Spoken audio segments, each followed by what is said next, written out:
Hey guys, my name is Sarah Nicole Nadler and I'm the author of Tales from the Kingdom of Telidore. Several people have asked me to do an audio version of my book, but I thought it would be even more cool if you guys got to see me reading the book aloud. So here goes nothing. Tales from the Kingdom of Telidore by Sarah Nicole Nadler.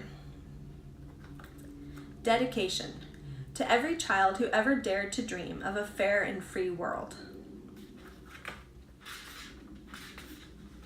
Acknowledgements. I set out to write a story about Emily, and what a wild ride it has been. I want to thank my husband Ben for his relentless drive to see this book published and to see me accomplish my dream. You have given me something more precious than any words can ever describe. Book 1, The Land at the Heart of the Mountain. Prologue. The young woman stepped lightly through fallen leaves as she strode down a winding path, past the spot where 3 children chased each other around and over a sprawling playground. The winter chill bit at the young woman's cheeks and played with the ends of her scarf as she walked along. Snow sat in small piles here and there, giving the park the uneven look of not quite autumn and not yet winter, but somewhere in between. Her soft brown hair was pulled back in a ponytail, loose strands lashing her cheeks in the wind as she followed the sidewalk's curve. At the center of the park, she slowed. 3 sapling oaks stood in a row alongside the path, and she stopped at the second, a smile tugging at her lips as she placed a hand fondly on its trunk and read the plaque that had been placed there. Emily Peters, 1996 to 2006. She always loved plants and things. A voice came from behind. She turned, startled, to see a lady dressed fashionably in a black coat and leather boots, standing not 3 feet away in the shadow of the last sapling in the row. "Oh, you surprised me," she said, a little breathless. "I didn't think anyone else was here." The lady took a step toward her, and the young woman noticed curiously that her face seemed familiar, although the reason for it eluded her. Shadows seemed to follow as she neared, or perhaps it was just the leaves blowing in the wind. "Did you know Emily?" the lady asked, nodding at the plaque. The young woman turned again to look at the words engraved there. "We were childhood friends, best friends," she answered, and her eyes went to the crown of the sapling. She would have loved this, to know that she was remembered by a tree. A trace of a smile flitted across her face.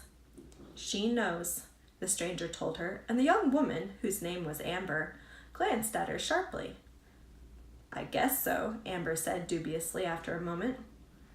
"I knew her sister a little," the lady went on, curling her fingers around a leaf of the first tree, whose colors had already turned and which hung by the barest twig to its branch. "Alicina used to watch us when we were little," Amber admitted. "I missed her, too, when they—" Her voice trailed off, but then she went on, stronger now. "But not as much as I missed Emily." Her eyes fluttered to the grass.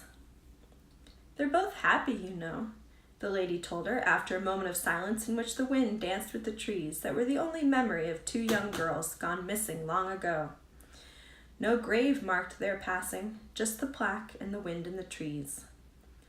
"How do you know?" Suddenly Amber, who had seen 15 years pass since Emily disappeared, felt a renewed sense of the loss. She turned to this stranger, unconsciously seeking reassurance in the familiar face. Their adventures were not trifling, the lady went on, her eyes clouded as though remembering something Amber could not see, and her odd tone, as though she had insight into the unknown escapades of the 2 missing girls, sent chills down Amber's spine. Who was this woman? "They came through all right, and they're both happy now," the lady concluded. She turned to face Amber again. "They would want you to know that, and be happy for them." "I don't know why you say that," Amber said, nervously twisting her hands in the fold of her warm winter scarf. "But I loved Emily. I loved them both. Alicina was like a favorite teacher, a friend, even though we were very different ages. I hope you're right about them." Turning away, she heard the lady say, "I am." Amber strode away then, her mood troubled by the strange conversation.